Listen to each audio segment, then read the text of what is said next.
Hi everybody, it's David Fleming here from the Toronto Realty Group, and welcome back to this week's Pick 5.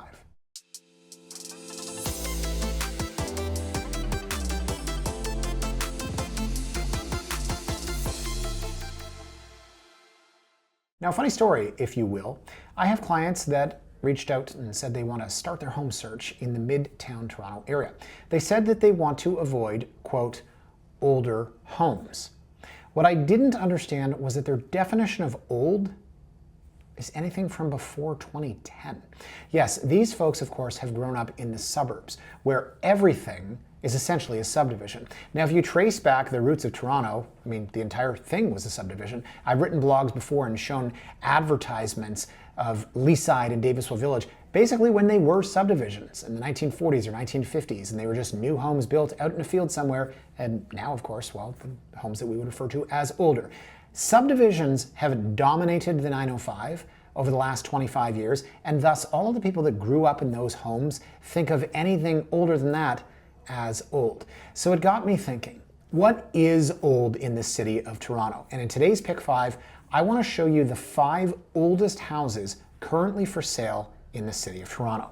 Now, I mentioned, of course, areas like Leaside and Davisville. So on my map here, you can see, if you're familiar with Leaside, Millwood, Field, McNaughton, Donegal, this is as it was in 1916. Well, that looks like Leaside as we know it, but if you go down here into East York, on this map, there are just giant holes where houses had yet to be built. This is what I find so cool about the city of Toronto, is that houses, obviously, as with any city, were built over time. And if you look at this particular map, the City of Toronto Archives has some great maps. You can go by year and sort of see how the areas around the central core have filled in. Now, the properties I want to look at today, as we go to this map, you can see they're kind of on the outskirts. And they, interestingly enough, range in price from $699,000 all the way to $1,850,000. So let's start with the very first one on the list here, guys. This is 62 Elm Grove. Now, as you can see, it says $699,900. That sounds like a pittance for a home, but there's a reason. A lot of this home is, in fact, original. Now, this home, if you look at the listing, you can see was built in 1880. That's crazy to me. That is 145 years ago. Thank you, David, for the quick math. But it's a beautiful house. These were the Victorian row houses as they were when Toronto was first built. And they've got this cute kind of cottage-like feel to them. So the house itself, you can see it's a 3-bed, 2-bath.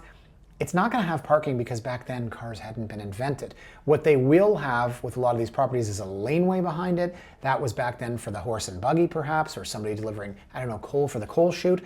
So parking is difficult. And this, just so you know, is right here out at Queen and Dufferin. So a lot of older Toronto homes in and around this area. And as I showed you on that map, which was from 1916, you'll have a lot of houses that are next to vacant lots. And back then they weren't lots, they were just areas where houses might be built occasionally in the future. So I find that fascinating about the map. And I think that if you were to go to Google Street View, rather, on this street, you can see here's some 1880s houses, here's some 1940s houses, here's some 1980s infill houses. It's a fascinating little hodgepodge, if you will, of housing styles. Now, the house itself, as I said from the outside, okay, looks like it could use some TLC. Sure, broken chairs in the backyard.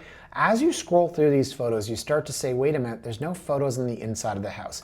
And yeah, cat's out of the bag on this one, guys. There's a reason it's listed for $699. This needs a massive renovation. I don't want to say that it's land value because you're not tearing down the house, it's a row, but it is what you refer to as a gut. Sorry to say. Now, some photos of the surrounding area. I actually know this agent, went to high school together. And you know, what can you do to market this property? Well, you show the area, you show what's around here. Look at this building, is that gorgeous? When in doubt, show other beautiful buildings in the area. What can you do with a $699 piece of land that needs a full gut? Well, market the area. This is, believe it or not, for the person that wants to renovate, a fantastic opportunity to get into this neighborhood. So, you know, they've done what they can do. There's the Drake Hotel, obviously. I don't know what Public Butter is. It's probably a place that doesn't sell butter. It's probably like a cool name, like a clothing store. Probably coffee. I drink Tim Hortons.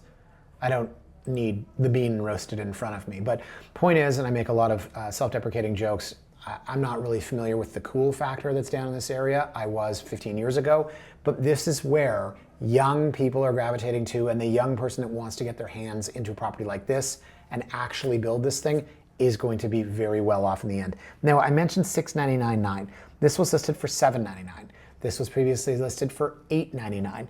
Far be it for us to say, and we have the benefit of hindsight, yes, obviously that was too expensive. I can't tell you what this needs, but let's say that it's $300,000. This is listed for $699. Maybe you pull it for $650. A $300,000 reno. This house is worth a heck of a lot more than what you're in for. And it's very difficult to go out there right now, buy, build, and come out ahead. But this is one where I think that's possible. So very cool property. Obviously not for everybody who's watching who doesn't want to renovate. Now we get to 57 Gwynne. Now let's show you where this one is on the map. Not too far away. Literally a stone's throw. Dufferin and Queen, and we're in and around the same area. And of course, we're in and around the exact same time period, 1880. Now, different style, obviously. Now, this is a row house because it's attached to both sides. It is a 3-bed plus 1 2-bath. It's a 2-story, 18.5-foot lot by 77 feet, no parking. You're not going to have parking. Like I said, the car wasn't invented back then. I'm sorry to say, we do, open houses for properties like this. And listen, if you grew up in a townhouse in Richmond Hill and you had 3-car parking or 3-car driveway, people come in and they go, there's no parking. It was built in 1880. I don't necessarily blame them, but very, very different. And this whole generation of people that lived and grew up, listen, a house was built in, 2000. You were born in 2001. You're 24 years old now. You're getting out. You're going around. You're looking in downtown Toronto, and you see these beautiful old houses. These are old.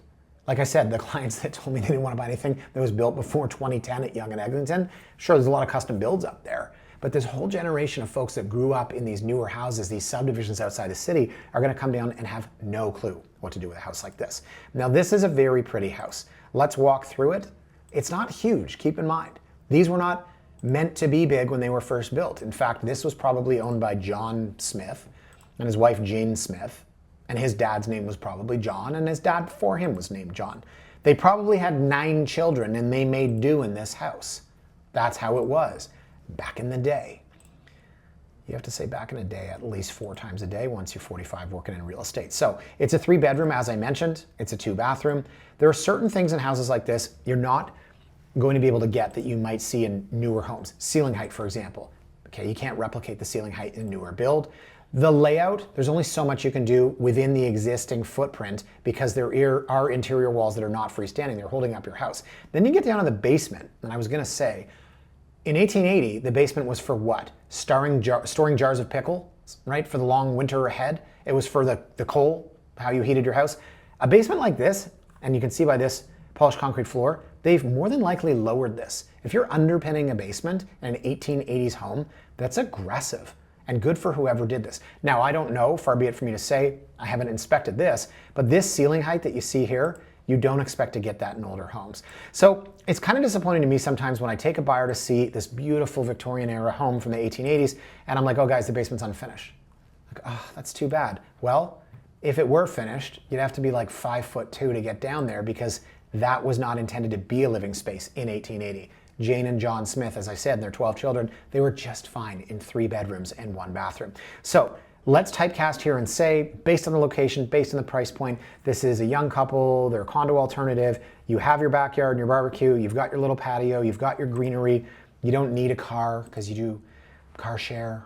Car share, is that a thing? I don't know how I would feel about that. Look at these old weights. Speaking of 1880, you just see a guy out here just crushing these old weights. This, to me, the kettlebells are all the rage now in CrossFit, but they're actually a throwback to when free weights were shaped like that in the 1800s. It was just a big piece of steel. And it looked like guys always worked out just like wearing a cloth or something. I'm thinking, no, that's like gladiatorial times. So there you go. We're typecasting a lot based on who might have lived there in the 1880s and who might buy this thing in 2025. But for $1,399,000, I like this. I think it's a neat property. It's been on the market 13 days. This is the first time it's been listed. And this was bought the last time, February of 2017, for $960,000. So they've done some work on it. Beautiful. That brick looks to me like it was sandblasted or acid washed or however they do it these days. I think it's a really pretty house. 1880. Wow. All right, let's see what's next. So I believe, yes, here we go. This one here, guys. is the oldest house currently for sale in the city of Toronto. Draw a big circle around this bad boy or not. 1870. Yes, some quick math. 3.14159 pi r squared. Yeah, that's an old house. It's 155 years old. 1870. This is in prime Cabbagetown. Let's go to the map. And you can see Cabbagetown here, Cabbagetown proper, that is. Sure, this might be Cabbagetown-esque, Cabbagetown-ish on the other side of Parliament. But for our money, if we're going to be in Cabbagetown, we want to be on the east side of Parliament. And you know what? Getting further north, usually as you get away from the main drag, so to speak, Gerrard here, not the main drag that you want. I think prices actually increase as you get further north because you get further to the park, and there are some beautiful, beautiful little cottages up in this area here. So love this house. This is an 1870 house. It's a Victorian. It's a semi-detached 2-story, 19.5 by 129. That's actually a pretty good lot. It's only a 2-bed, 2-bath. So here's where you start to see the impact of the way that homes were built back in the day. And I'm talking pre-back in the day because this bad boy's 155 years old. So it might be, and let's typecast Cabbagetown, an artist community, right? That was the way that it was always referred to back in the day. You had, I won't name names, but a lot of the well-known Toronto artists, musicians, they all gravitate towards Cabbagetown. This might be a situation where someone's taken a 4-bedroom and ripped them out and made it into an adjacent studio or a tandem or something like that. Or if we would look at the original floor plan, we might see it's just not as big a house as you would expect to build in 2025. So let's look at the photos here. This does have parking. That, guys, is about as beautiful a Victorian as you can find. And I do not know the names for all of these different features in and around here. No architecture buff, but it's a really, really pretty house. And I love the gated entryway too. So Cabbagetown does a tour of homes. They have obviously communities and Facebook groups and that sort of thing for people that are into old homes. And you don't have to live in the area. There are tours of homes every year where people walk around and there's plaques out front. The Heritage Society puts them up there and says when this house was built, or sometimes who built it or who originally owned it. So on the inside you can see, and I don't know that this originally would have been a freestanding wall, I would think so, but this has been opened up. You have this original fireplace, maybe it's a gas insert, but this here, this wood is original. You probably would have had crown moldings and it looks like they've taken them out. It would have been plaster, so sure, you've taken that out as well. These are holding up your house, so you're probably gonna wanna keep those, but an original banister. I like when houses are, you know, sort of keeping with the period. A lot of original features, moldings like this, for example. Now, some of them are replications. You'd have to be an expert to really know the difference. Inside, a lot of different colors. This doesn't seem like our typical house that we would show, like a young egg house, for example, a new build in Pick 5, where everything is white, white, and off-white. We use pops of color, throw pillows. That's what I always say when talking to sellers before we go to stage. We want to paint everything white. It's going to seem really boring, but we use throw pillars for pops of color. Now, there are a lot of pops of color in this. They just happen to be on the walls. As I said, Cabbagetown, very eclectic. You get upstairs, you can see, maybe it's not for you, but they have invented this thing. It's called paint. Yeah, it can change the color of that. So for a beautiful house like this, if you don't happen to like the yellow, it's no problem. You can paint it out. This house is gorgeous. I love it. You've got a skylight right over the bed. Let's really start to pick and choose. Like, I really want the skylight, I just don't want the light in my face, you know. Buyers. I always say, in a red hot market, buyers will take 7 out of 10 things on their list. In a market like we're in right now, they want 12 out of 10, which is to say that they start to invent things. So here's the top level. It's sort of a sitting room open concept, and this might have been 2 bedrooms back in the day. Jane and John Smith, I know I'm really typecasting now. I actually did, so part of my family history is back in Ireland, and I paid a genealogist to go back and look, and it was like, okay, yeah, no, I knew my great-grandfather's name was James. His dad's name was James, and my great-great-great-great-grandfather was also named James. Like, did they not have any more names back then? So again, we're on the top floor now, and we see they've turned into a home office. They haven't staged it the way that we typically would. And there you go in the basement. Again, lots of different colors. So there's nothing you could really do about these. If you wanted to, another saying I have, anything can be done at a cost. You said I want to get rid of those pillars. Sure, you could do it. I'm no structural engineer, but maybe it's going to cost you $100,000 to put a beam there and reinforce your entire house. Now, when you get into the backyard, here's something that Cabbagetown is known for. You might say you don't like the colors inside the house, right? As I told you, they've invented this thing called paint. But here's something you can never change in a home. The size of the backyard, the layout, and I might say, the mature tree canopy. This thing is absolutely beautiful. So who's the buyer for the 2-bedroom house for $1.8 million? It's probably not your young growing family, but maybe they're not necessarily moving, into this location. This would make a great downsizer's home. This would make a great home for folks that aren't having kids. And dare I even say, because I've seen a lot of experience with this lately, the young rich kid whose parents say, Billy, here's a modest $1.8 million. Go and find yourself. What was that line? I built this company from scratch all by myself with nothing but a $5 million tax-free and interest-free loan from my father. Yes, probably from a movie, but as I said, we've seen a lot of that lately. Young single person skipping the condo step and dropping 1.8 on a house. It's true. So there's one that I would sell to that young person. It's a great location. You can walk to work downtown. You can Uber to the east side, to the west side. If your parents happen to live up in Lawrence Park, for argument's sake, you're not too far from there. So 1870, guys, I absolutely love the look of this house here on Amelia. So the next one is on Badgerow. We're back to the 1880s. Oh man, we're getting old. This too is about as beautiful a house as you can see. Now this is $1,849,500. They are 3-bed, 2-bath, 25 by 108, and this is fully detached. This is a 2-story, and it is super, super pretty. Look at the look of this house.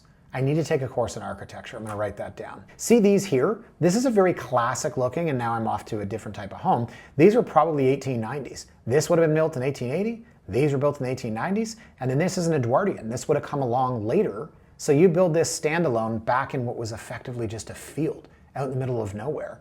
And there's just that one house. Somebody comes along and builds these two, a decade later, and then a decade later, this one here. So this is what I find is so cool about original Toronto homes. And this one is super pretty. So you don't have that front door. You have this long walk in to what is effectively a side door. And then on the inside, we're gonna see a lot of the original architecture like this, for example. Now, most people are going to say, well, I want to take down the freestanding walls, open concept, lives and breathes in Toronto. Well, depends on the layout. And this would be original here, this fireplace. Obviously, you can see there's probably still some plaster elements throughout. Plasters are really tough building material to work with, guys. Not a lot of young people, you're like, hey, Kyler, I'm just making up a name, Bryson, what are you guys looking to get into? One guy's like, I want to be a social media influencer. And then the next guy's like, I want to take up plastering. Doesn't happen. Actually, it has not happened ever in the history of the world. Nobody works with plaster anymore. And I often muse, there's probably one Italian guy who's 109 years old that does every piece of plaster work in the city of Toronto. So skipping through these obviously, guys, but my point there was that when you look at old Toronto homes, you have to consider that plaster's got to be removed and you've got a drywall, or you're going to have to find that 109-year-old guy that's going to do the plaster work. So going through these a bit quicker and kind of talking over it, you can see when we looked at the kitchen, it's a little bit dated, so too are the bathrooms. This one here, the value is in the fact that it's detached. The other ones we were looking at were semis and rows. I would also say the value is in the sheer amount of square footage and the number of beds and baths, because the last one we looked at was a 2-bedroom. This one at least has a little bit more space. It does, however, have, and this is a very pretty backyard, I did like the one at Amelia more. It does, however, have an unfinished basement, and we'll get to that photo in a moment. You can see here, this looks like maybe it was an addition, was part of the original structure. It's kind of neat. Maybe that's where they had a wood-burning fireplace, and that's how they heated the entire home. So here you can see with the basement, I don't know that there's a ton you're gonna do with that. I mean, it would cost a fortune to dig this out, but maybe you don't need the space. It's such a beautiful house. Now, location-wise, just so you know, Badgerow is south of Gerrard and north of Dundas in sort of this, I'm getting my bearings here, so Greenwood Park over here. So your Leslieville is in here, right? Prime Leslieville. Then you get up towards Dundas. We're still Leslieville. Once you get north of Dundas, you're into what people call the Greenwood Park area. You're into Little India. So it's kind of in that in-between area, but Austin and Badgerow, I've made offers on here. I've never sold on Badgerow, but I've made offers and lost in and around this area on homes like this. A lot of really vintage Victorian semi-detached houses. This one just so happens to be detached fully. Absolutely beautiful. Now this one, they, I believe, have lived here since 2003. I will respect them and not say what they paid for it. But 22 years in a house, that's a lot. And that tells you that once you're here, you really like it. So the last one we're going to look at here, guys, today is another house built in 1880. Let's circle that. So if you're playing along at home, we had 4 houses built in 1880 and 1 built in 1870. Those are the oldest 5 houses for sale in the city of Toronto right now. This is 520 Manning. Now they're listed at 2499. They've been listed at 255, 265, and 3088. So it says, what was the plan here? Are we reading the market? What's the buyer pool like for a home like this? Now this is a 3-bed plus 1 4-bath. It's more house. It's a 22 by 123. That's a good lot for what is only a semi-detached. But then you've got to look and say, okay, well, we talked about this in last week's Pick 5. What are the trade-offs here? If I'm dropping 2.5 on just a semi, what could I get in the detached market? And I think there was a Pick 5 either last week or the week before where I was showing houses in around 2 million, new build up at Yonge Egg, and then we looked at this gorgeous Victorian downtown. There you are in terms of the trade-offs. How do you decide? You've got a new build at Yonge Egg and a 150-year-old house down in Trinity Bellwoods, or I think it was the Annex. Totally, totally different products. So I love the look of this one with this big front porch, this hexagonal bay window. This is all original wood. Really, really nice. So inside you can see, yes, you've got some original freestanding walls. There's a toilet here where you might expect to find the living room. That's fine. They've probably repositioned the original floor plan essentially to put in that powder room. And then you get in here and okay, it looks like this is virtual staging because let's go back, no table. Then we've got table here. So it looks like it's kind of, I don't want to say mishmash because that's disrespectful, but it's a mix of some of the older features and some of the newer ones. So here's your original wood burning fireplace. It looks like they put an insert. Behind here, I believe, was where we had that 2-piece and some built-ins that are super modern. So you've got to be the person, there's some virtual staging. You've got to be the person that really likes the original finishes but wants that sort of, what do I always write in my MLS listings? Chock full of original character and charm combined with today's modern conveniences. Sure, sounds good, I made that up. Inside you can see, okay, we don't have like a wolf range, right? We're not the highest end, but we've got good size here. I'll give the house that. And I like the layout here with the kitchen at the back, sun-filled, and you've got both the back window and the side entrance here too. So a lot of natural light coming through, a lot of windows.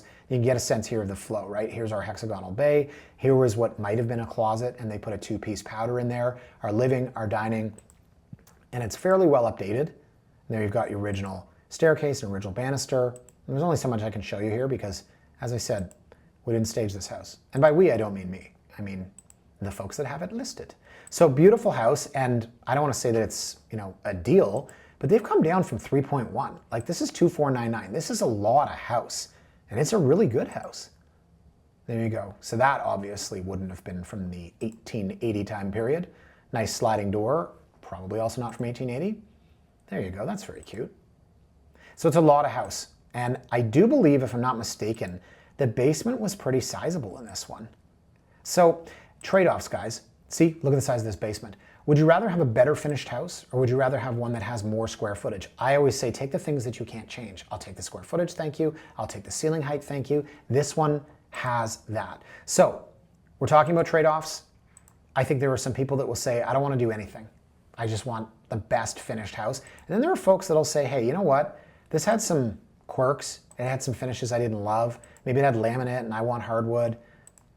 But I'm not going to replicate this. Incredible backyard, parking off the lane. You can see that, I believe, is an extension. This is original brick, and this is newer brick. You can tell these guys have stuccoed over it.